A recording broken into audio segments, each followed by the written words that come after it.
შენიცის სპორტის მეორე მერვედფინალური დაპირისპირებით გიბრუნდებით. ეს არის ახალი სპორტულ-ინტელექტუალური გადაცემა, რომელიც ყოველ კვირა დღეს ბილაივის YouTube არხზე დაიდება. სეზონის განმავლობაში სპორტის საკმაოდ კარგად მცოდნე 16 ადამიანი ერთმანეთს 10,000 ლარის მოსაგებად შეეჯიბრება. აქვე გეტყვით, რომ ჩვენი წარმოდგენია BetLive და დიდი მადლობა მათ ამ მხარდაჭერისათვის. მე კი ზაზა ვარ ამ გადაცემის წამყვანი და ახლა უკვე შეგვიძლია გადავინაცვლოთ მეორე ეპიზოდის მონაწილეებთან. თუმცა იქამდე არ დაგავიწყდეთ ჩვენი არხის გამოწერა, რომ უფრო საინტერესო, ხარისხიანი და მრავალფეროვანი კონტენტი შემოგთავაზოთ. გამარჯობა ბიჭები, როგორ ხართ და როგორ გძნობთ თავს? ბაკურ, შენგან დავიწყოთ. მადლობა პირველ რიგში მოწვევისთვის, კარგად, საბრძოლოდ ვარ და იმედია კარგი თამაში გამოვათან, მეგობარს, წლების მეგობარს უპირისპირდები და დიდად, ორივეს გაგვიხარდება ალბათ თან მოგებაც და თან მეორე მოწინააღმდეგის წარმატებაც. წარმატებები, მიხარია.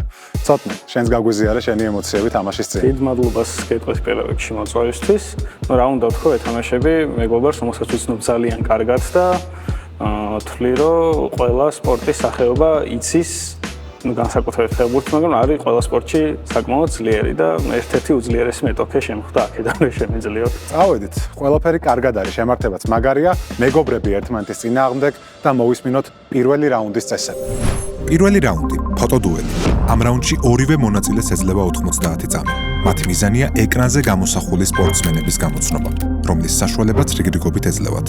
სვლა იქამდე არ გადადის მეორე მოთამაშეზე, სანამ სწორი პასუხი არ დაფიქსირდება. იმ შემთხვევაში, თუ მოთამაშე ვერ გამოიცნობს ეკრანზე გამოსახულ სპორტსმენს, აუცილებელია თქვას სიტყვა შემდეგი, მაგრამ დაკარგავს საჯარიმო 3 წამს. რაუნდს იგებს ის, ვისაც მოწინააღმდეგეზე მეტი დრო დარჩება. მოვისმინეთ პირველი რაუნდის წესები, მე მგონი ყველაფერი გასაგები იყო, ხო? თუ რამე კითხვები გაქვთ აქვე, შეგვიძლია რომ გავიაროთ, თუ არა და სახით ერთმანეთთან პირისპირ დავდგეთ. თამაშის დაწყება უნდა გადავწყვიტოთ ტრადიციული მეთოდით, ჯეირანით. ხო იცით თამაში? ჯეირანი.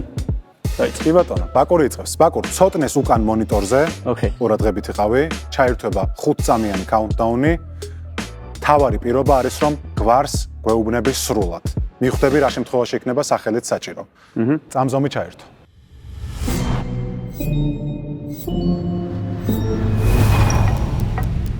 ჰუსეინ ბოლტი? ჯოკოვიჩი. ემბიდი. მაჰრეზი. ვიდიჩი. ბაჯო.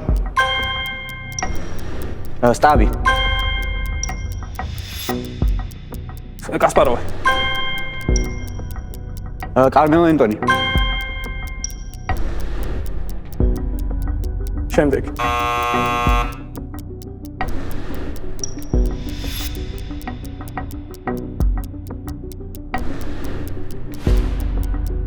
ჩემია თუ ვამბასტენი, ვაი.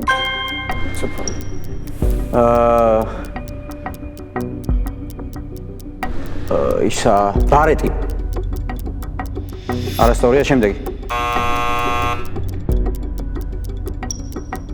ყოზე. შემდეგი.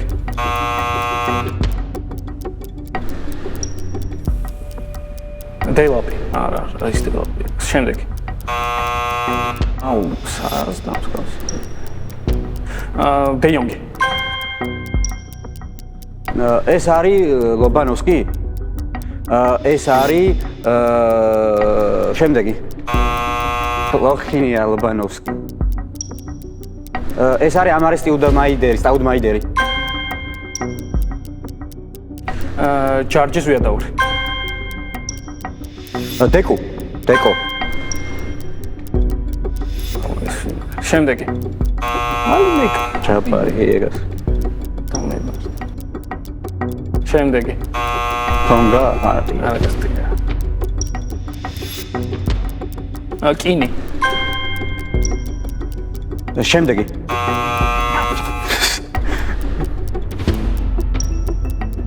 შემდეგი.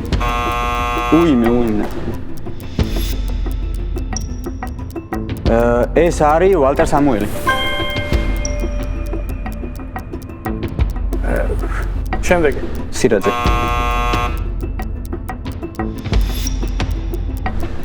ცოტნე. იანი, არა. შემდეგი.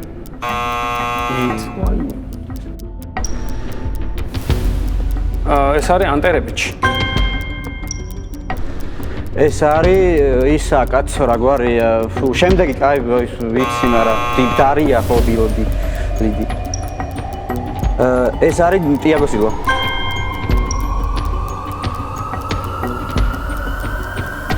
ადურის. არა, ის. გავიდა. ესეც ასეთ რომ ამოიწურა, რაც იმას ნიშნავს, რომ პირველი რაუნდი აკურს მიაქვს საკუთარ აქტივში. ძალიან დაძაბული თამაში გამოგვივიდა პირველ რაუნდში, ხო? კი, აი რაღაც მომენტში ცოტნემ ასე ვთქვათ, ვერ მიხვდა მე მგონი რომ თავისი ჯერი იყო. ზუსტად იმ ადამიანზე, ვისი მაისური წასულა. ეგ იყო ჩემთვის ყველაზე ამ ამბავში. მაგრამ არა უშავს. საერთო ჩათვლაში ანგარიში გვაქვს 1-0 და შეგვიძლია გადავინაცვლოთ მეორე რაუნდზე და მოვისმინოთ მეორე რაუნდის წესები. მეორე რაუნდი მინი თამაშები, ტაქტიკური კვადრატი.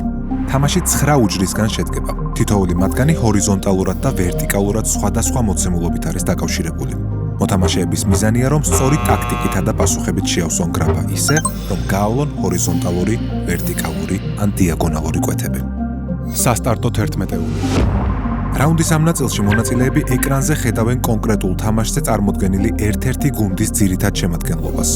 თითოეული ფეხბურთელი სირთულის მიხედვით არის დაყოფილი. მოთამაშეების მიზანია დააგროვონ მოწინააღმდეგეზე მეტი ქულა. set point-ი. მეორე რაუნდის გადამწყვეტ ეტაპზე მოთამაშეებს მოუწევთ გამოიცნონ ფეხბურთელის საკუთარი კარიერის მიხედვით. პასუხი დასწრებაზეა. ყველა წესი გასაგები იყო, ხო? აბსოლუტურად. ბიჭები მზად არიან, ასე რომ შეგვიძლია ტაქტიკური კვადრატის დღევანდელი მოცემულობა გამოვიტანოთ ეკრანზე. როგორც ხედავთ, ჰორიზონტალურად გვაქვს შვეიცარიელი ფეხბურთელი, ბრაზილიელი ფეხბურთელი და ფეხბურთელი, რომელსაც უთამაშია ბუფონთან. ხოლო ვერტიკალური ჩამონათვალი ასეთია: ორგზის ჩემპიონთა ლიგის გამარჯვებული, ნაპოლის ფეხბურთელი და მანჩესტერ სიტის ფეხბურთელი. ამ რაუნდს იწყებს პირველ რაუნდში დამარცხებული ცოტნე. შუა გავხსნათ ნაპოლი და ბრაზილიელი, მოდით იყოს დავით ნერეში. მოდი ბოლოსკენ გავხსნათ მანჩესტერ სიტი, შვეიცარია, მანუელ აკანჯი. მოდით იყოს ბუფონი და ორი ჩემპიონთა ლიგა, ანდრეა პირლო.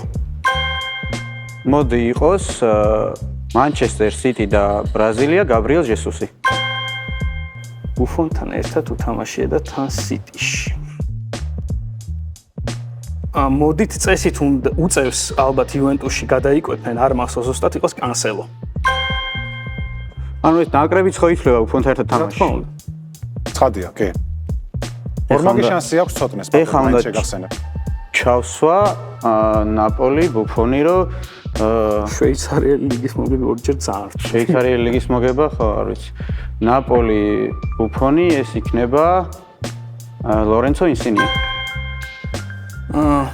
ყველა შემთხვევაში დავიტოვებ ერთი უეჭველი, ვიცი რომ ბაკურს არ მოვაგებინო მაგის შანსი გვაქვს, უბრალოდ ახლა ვეცდები რომ მე მოვიგო, გავიხსენებ ლიგის ორჯერ მომგები თან შვეიცარიელი. შვეიცარიელი და ის მოდით ვიტყვი შედრან შაქირი. ორგზის ჩემპიონთა ლიგის გამარჯვებული და შვეიცარია. ეს ერთადერთი სწორი პასუხი იყო შაქირი, რაც იმას ნიშნავს, რომ მეორე რაუნდის პირველი მინი თამაში მიაქვს ცოტნეს და მეორე რაუნდში მინი ანგარიში გვაქვს 1-0. კაი თამაში გამოგვივიდა. ძალიან მომეწონა, ვისიამოვნე მე პირადად და ნახოთ როგორი იქნება მეორე მინი თამაში სასტარტო 11-ეული. მე მაქვს ერთი შეკითხვა თქვენთან. ხომ არ გახსოვთ 2010 წლის მუნდიალი? კი ბატონო. კი, გახსოვს, გააჩნია. მეოთხედ ფინალში ვის შეხვდა ბრაზილია თუ გახსოვთ? ნიდერლანდებს. ნიდერლანდების შემადგენლობა დღევანდელი თქვენი მთავარი ამოცანა, რომ მაქსიმალურად ბევრი ფეხბურთელი გამოიცნოთ, ქულებსაც ხედავთ. ერთ ფეხბურთელს გეუბნებით მე 9 ნომრით ამ შემადგენლობაში იყო რობინ ვან პერსი. ამ რაუნდს დაიწყებს ბაკური. ბაკურ გისმენთ. კარგი, მოდი მარტივად დავიწყოთ და 10 ნომერი უესლი სნეიდერი. 10 ნომერი უესლი სნეიდერი სწორი პასუხია. რთულად დავიწყოთ და 2 ნომერი გრეგორი ვანდერვილი. 2 ნომერი ვანდერვილის სწორი პასუხია და ხდება 4-1. აქვე გეტყვით, რომ 3 შეცდომის დაშვების უფლება გაქვთ, თუმცა თამაშს არ ეთიშებთ 3 შეცდომაზე, თქვენი მოპოვებული ქულა გინარჩუნდებათ. ბაკურ, შენი ჯერია? ვანდერვილი თქვი შენ აქეთა მცველი. კარგი, მოდი გარანტირებულზე წავიდეთ და რობენი 11 ნომერი. 11 ნომერი რობენია, 2-4 ხდება ანგარიში. მარტინ სტეკელენბურგი პირველი ნომერი. მეკარე არის სტეკელენბურგი, რაც იმას ნიშნავს, რომ 6-2-ია ცოტნეს სასარგებლოდ. 13 ნომერი, მოდი და ვთქვათ, ხომ არ არის მატიასენი თუ მატიასენი. არა, ეს პირველი შეცდომაა სამწუხაროდ. მეცე გვიფიქრეს ხო ჩვენ. ფინალში იდგა, მაგრამ ნომერი. კარგით, მაშინ რაც მახსოვს 7 ნომერი დირკ კიევი. 7 ნომერი დირკ კიუიტის სწორი პასუხია და ანგარიში ხდება 2-8. ბაკურ ყურადღებით 11 ქულას თუ აიღებს, 8 ქულა უკვე აქვს ცოტნეს, მიაქვს ეს რაუნდი მთლიანად, არა მხოლოდ ფინი თამაში. 21 ქულა დაფაზე სულ. იმ თამაშია ფინი. ისე ერთქულიანი არაფერს არ მიცვლის. კაი, მოდი, უნდა გავრისკოთ და მაინც დავეწიოთ და 13 ნომერი მაშინ იყოს ჯონათან ჰეიტინგა. 13 ნომერი არ არის ჰეიტინგა სამწუხაროდ. მეორე შეცდომა ბაკურს. მე ვიტყვი ნაიჯელ დე იონგი და აი ხა რომელი იყო. ეგ ვიცი, არა, თქვი, იმიტომ რომ ბოქუას იყო 8 ნომერი. ნაიჯელ დე იონგი ნამდვილად იყო 8 ნომერი და 10-2 ხდება ანგარიში. თანაც 2 შეცდომა აქვს ბაკურს. კარგი, მოდი მარკვან ბომელიო 6 ნომერი. სწორია. 10-4. ერთი ქულა მყოფნის ხო უკვე? ერთი ქულა მყოფნის. ჯოვანი ვან ბრონხოშტი 5 ნომერი. ჯოვანი ვან ბრონხოშტი ერთი ქულა, ჯამში 11 ქულა, რაც იმას ნიშნავს, რომ მეორე რაუნდი მიაქვს ცოტნეს საკუთარ აქტივში. მოდი გავხსნათ ვინ დარჩა, ხო? მე მგონი 13 ნომერი ყველაზე მეტად გაინტერესებს. ხო, ანუ მატისენი იდგა ფინალში და აქ მაგან დამღუპა ვინ იდგა? 13 ნომერი გავხსნათ, ეს არის ოიერი. ოიერი. ის ჰეიტინგა 3 ნომერი. 3 ნომერია ჰეიტინგა, კი ბატონო. არა, გავრისკე მერე უკვე. ოიერი. კარგი რაუნდი გამოგვივიდა, თუმცა set point-ამდე ისევ ვერ მივედით. ასე რომ შეგვიძლია გადავინაცვლოთ საერთო ჩათვლაში 1-1 გვაქვს. მესამე რაუნდი, სპორტპედია, მოვისმინოთ წესები. მესამე რაუნდი, სპორტპედია. ამ რაუნდში მოცემულია 12 გრაფა, რომელიც 4 კატეგორიადაა დაყოფილი. თითოეული კატეგორია 3 სხვადასხვა სირთულის შეკითხვას მოიცავს. მოთამაშეები მონაცვლეობით პასუხობენ მათთვის მისაღებ შეკითხვებს. მონაწილის მიერ აღებული შეკითხვის ვერ გამოცნობის შემთხვევაში მოწინააღმდეგეს ეძლევა საშუალება მოიპაროს კითხვა. თუმცა თუ კი არასწორ პასუხს გასცემს, შესაბამისი ნომინალით გამინუსდება. მოთამაშეების მიზანია დააგროვონ რაც შეიძლება მეტი ქულა. მოვისმინეთ მესამე რაუნდის წესები, სპორტპედია 4 საინტერესო კატეგორიით, თუმცა სანამ კატეგორიების ჩამოთვლაზე გადავალ, კიდევ ერთხელ გეტყვით, რომ ჩვენი წარმდგენია BetLive და რა თქმა უნდა დიდი მადლობა მათ მხარდაჭერისთვის. გამოვიტანოთ ჩვენს ეკრანზე სპორტპედია. პირველი კატეგორიაა მითოლოგიური პერსონაჟები. მეორე კატეგორია არის ჯეიმსები. მესამე კატეგორია გვაქვს საქართველოს ნაკრები ევრობასკეტზე. და ბოლო კატეგორია, ანუ მეოთხე, პაროლებად გამოდგებიან. წელი გვარები რა. რაღაცა სასწაული გვარები. ყველა კატეგორია გასაგებია, ხო? კი, კი. აი მაგალითად პაროლებად გამოდგებიან, ხვდებით? წელი გვარები რაღაც დაახლოებით. კი ბატონო. აბებები კილა. ეიკილა. ვინაიდან მეორე რაუნდი ცოტნე მოიგო, ამ რაუნდს ბაკური დაიწყებს. ბაკურ, შეგიძლია მოდი დავიწყოთ საქართველოს ნაკრები ევრობასკეტზე 200. საქართველოს ნაკრები ევრობასკეტზე 200 ქულა. ევრობასკეტ 2022-ზე საქართველოსა და თურქეთს შორის მატჩს რომ 7-ად ჩაევლო, ეგ უფრო გაგვიკვირდებოდა. 200 ქულის მოსაპოვებლად გაიხსენეთ ის თურქი კალათბურთელი, რომელსაც დუდა სანაძესთან დაპირისპირების გამო მოედანი ნაადრევად დაატოვებინეს. ცოტნე შენ იპარა ვაშკარად, გინდა რომ მოიპარო, მაგრამ ბაკურ შენ ჯერია ჯერ. კორკმაზი. აბსოლუტურად სწორი პასუხია, 200-0 ხდება ანგარიში. ცოტნე შენი ჯერია. მე მოდი ვიტყვი ჯეიმსი 200. ამ ჯეიმს წარმატებული სპორტული კარიერის გარდა გამორჩეული გარეგნობითაც ვიცნობთ. ვიზუალის ეს ელემენტი მის მეტსახელშიც აისახა.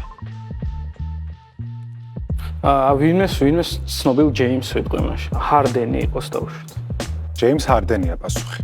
ჯეიმს ჰარდენის სწორი პასუხია, რა თქმა უნდა, მის მეტსახელშიც აისახა. იცი მისი მეტსახელი? არა. ზელწვერა თუ რა. ერთხელ. კი ბატონო, 200-200 ანგარიში აშკარად საინტერესო მესამე რაუნდი გველოდება, მაგრამ აქვე სანამ გავაგრძელებთ კიდევ ერთხელ ვთხოვთ რომ გამოიწეროთ ბილაივის YouTube არხი. ბაკურ შენ ჯერია. საქართველოს ნაკრები ევრობასკეტზე 100 ფულა იყოს.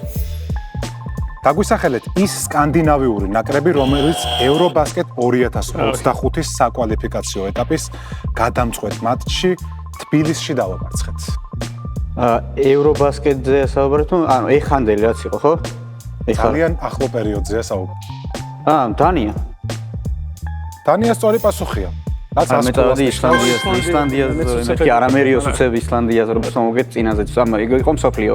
კი ბატონო. 300-200 ანგარიში, ცოტნა შენი ჯერია. მითოლოგიური პერსონაჟები 200. ფეხბურთზე შეყვარებული ეს კაცი შესაძლოა სულ სხვა როლში გახსოვდეთ.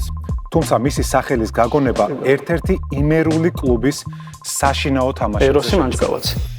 რა თქმა უნდა, ეს სწორი პასუხია 400-ით 300 ხდება. ხო არ გაქვს რომელიმე გამორჩეული ფილმი ეროსი მანჯგალაძის მონაწილეობით. კი ბატონო, 400-ით 300 გვაქვს ანგარიში. ცოტნე დაწინაურდა ბაკურ შენი ჯერია. მოდი საქართველოს ნაკრები ევრობასკეტზე ამოვწუროთ. საქართველოს საკალათბურთო ნაკრებმა ისტორიული პირველი მატჩი ევრობასკეტზე 2011 წლის 31 აგვისტოს ლიეტუვის ქალაქ კლაიპედაში ჩაატარა. მატჩი საქართველოს გამარჯვებით 91-59 დასრულდა. გაიხსენეთ, რომელი ნაკრები დავამარცხეთ კლაიპედაში. ორი ვარიანტი მაქვს, მაგრამ ხმამაღლა ორივეს არ ვიტყვი, იმიტომ რომ მე ცოტნე იტყვი. მაგ ერთი. 2000 ჩავარდა, ეს იყო ცოტნე ჯერჯერობით არ იპარავს. -300-ია ხო? -300-ია. უი, მე არ მინდა.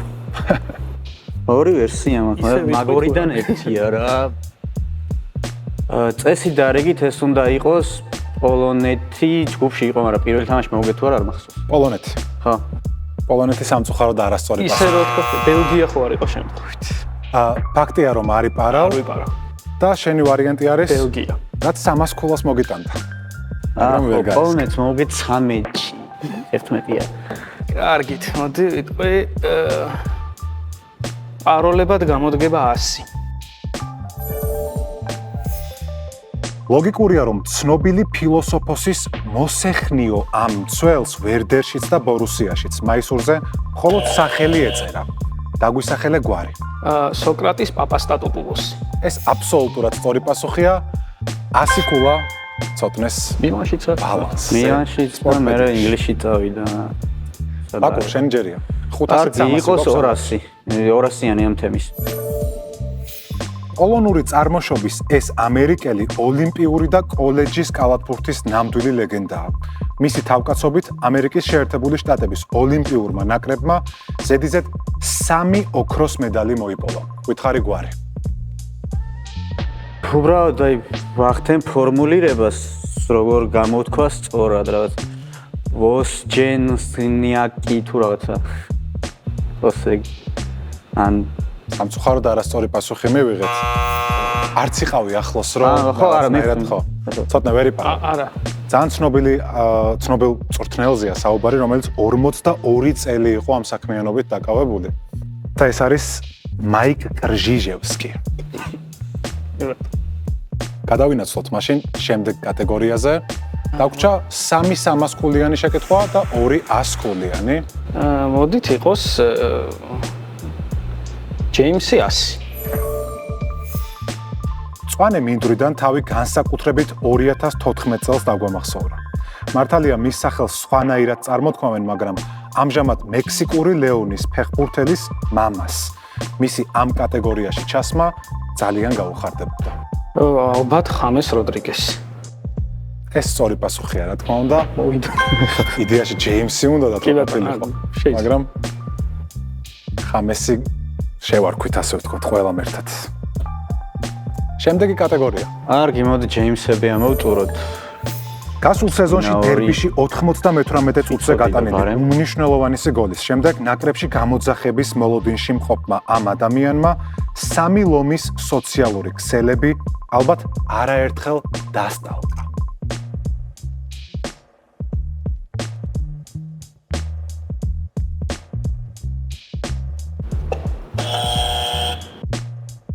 აუ რატო გავისკერა მინდოდა კაი.